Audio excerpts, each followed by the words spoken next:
கஷ்டப்பட்டு செஞ்சு முடிச்சிருக்கோம். என்ன இப்போ வந்து ஐஃபை அடிச்சிக்கலாம். அதுக்கு முன்னாடி முதல்ல செக் பண்ணி பார்க்கலாம்டாப்பா. லைட் போடலாம். கை தட்டு 1 2 3. நம்ம சூப்பரா பண்ணி முடிச்சிட்டோம். அது எதுக்குன்னா உள்ள இருக்க டெம்பரேச்சர் காத்து வழியா மேல வரதுக்கோசரம் தான், ஃப்ரீயா இருக்குது. ஓகே, இப்போ எல்லாமே டெம்பரேச்சர்ல செட் பண்ணி எல்லாம் பக்கா வச்சாச்சு.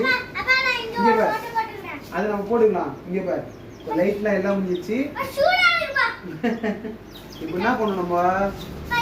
கேடு நல்லா இருக்கா? இப்போ இதுக்கப்புறம் முட்டை வாங்கிட்டு வந்து மணல் வச்சு கொஞ்சம் வெட்டா போட்டு மணல் வச்சு நம்ம போட போறோம். ஓகே, இப்போ ஆஃப் பண்ணிடலாம். Okay, project success.